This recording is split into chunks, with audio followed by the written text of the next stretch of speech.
Fala galera do YouTube, hoje falaremos sobre os principais direitos a serem recebidos pelo empregado quando da demissão sem justa causa pelo empregador. Bom, mas antes de iniciarmos o nosso vídeo, inscreva-se no nosso canal, dê o seu joinha no nosso vídeo, faça seus comentários e ajude a divulgar esse nosso trabalho. A demissão sem justa causa é o momento que o empregador ele resolve de forma unilateral extinguir o contrato de trabalho e dessa forma por fim a relação de trabalho. E nesse sentido ele vai ter que fazer um termo de rescisão. Mas antes de fazer esse termo de rescisão, tem que analisar algumas situações. Primeiramente, o aviso prévio. O aviso prévio ele vai ser trabalhado ou indenizado. E aí nesse caso, o empregador ele vai fazer a opção lá com o empregado por meio de um comunicado escrito. Esse aviso ele tem que ter uma duração mínima de 30 dias. E lembrando que o aviso será dado para aqueles empregados que estão em contrato de trabalho por tempo indeterminado, ou seja, ultrapassaram o período do contrato de experiência. E aí nesse caso, esse aviso terá uma duração mínima de 30 dias, podendo ser indenizado ou trabalhado. Se indenizado, o empregador vai ter que fazer o pagamento daquele período na rescisão. E se for trabalhado, aquele período vai converter-se em saldo de salário ou salários no decorrer do período de validade do aviso. Bom, esse aí é o primeiro direito do empregado demitido sem justa causa, é o aviso prévio. Então ele deve estar ali contido no termo de rescisão, que é o TRCT, termo de rescisão de contrato de trabalho. Outra situação, o empregado ele também tem direito ao pagamento das férias. Essas férias elas poderão ser integrais, isso se ele não tiver gozado algum período, se ele tiver algum período integralizado e que o empregador não tenha dado para ele gozar, certo? E aí nessa situação o empregador vai pagar de forma indenizada na rescisão. E caso ele não tenha nenhuma férias, aí o empregador vai pagar somente as proporcionais, ou seja, aquelas que não foram integralizadas. E aí nesse caso aí o empregador vai ter que fazer esse cálculo e constar na rescisão. Lembrando que vai ter que observar lá o regramento do artigo 130, se o empregado possuir alguma falta, enfim, como já falamos em vídeos passados. O empregado também vai ter direito ao 13º salário, seja integral ou proporcional. Aí vai depender muito de quando é que ele foi demitido. Se ele foi demitido, por exemplo, no início do ano, digamos lá para o dia 10 de janeiro, então nesse caso ele não vai ter direito ao 10º referente àquele ano, porque ele não trabalhou nenhum mês durante o ano da demissão. E aí nesse caso ele não trabalhou nem um mês e nem um período superior ou igual a 15 dias. Mas se ele não tiver recebido o 13º do ano anterior, aí vai ter que estar constando na rescisão. Outra coisa que vai estar constando na rescisão vai ser salários que o empregador porventura esteja devendo para o empregado. Por exemplo, está me devendo 2 meses de salário, vai ter que estar constando na rescisão. Uma outra situação são outros adicionais que o empregador tenha no decurso do contrato de trabalho deixado de pagar para o empregado. Por exemplo, adicional noturno, adicional de hora extra, insalubridade, periculosidade, porque no caso ou um ou outro não pode receber periculosidade e insalubridade ao mesmo tempo, é um ou outro, aquele que for mais benéfico ao empregado. E aí vai ser observado isso e pago na rescisão. Alguma diferença salarial, enfim. Para que possamos entender o que é essa rescisão, é o pagamento de todas as verbas que o empregador deixou de pagar no decorrer do contrato de trabalho, ou aqueles valores que restou a pagar de férias, 13º, salários.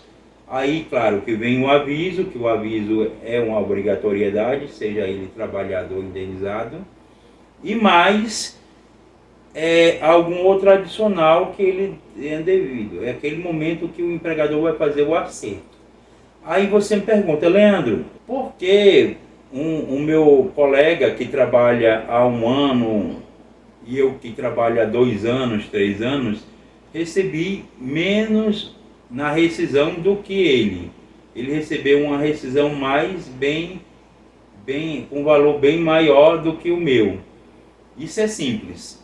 A rescisão ela é calculada de acordo com o salário do empregado, ela é calculada também de acordo com o cumprimento do contrato de trabalho, porque, por exemplo, se esse teu colega tem apenas 1 ano de trabalho, nunca recebeu férias, tem algum décimo faltando, tem algum adicional que deixou de receber, e por outro lado, você que tem 3 anos, mas recebeu todas as férias, recebeu todos os décimos, salários adicionais, o empregador só vai pagar, complementar ou pagar aquilo que restou pendente.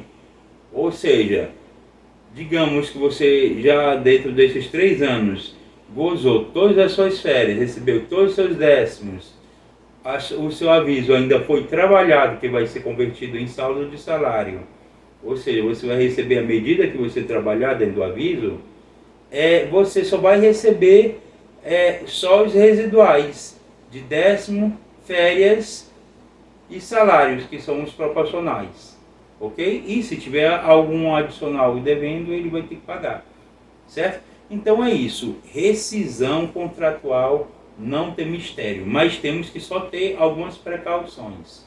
Por exemplo, quando eu for receber uma rescisão, eu tenho que ter em mente o seguinte: o empregador, após o fim do contrato de trabalho, ele tem 10 dias para fazer esse pagamento.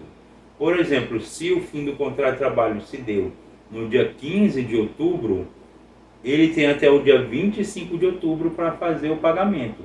Esse pagamento pode ser via banco, pode ser em espécie, em cheque, certo? Mas de maneira que tem que ser no prazo de 10 dias.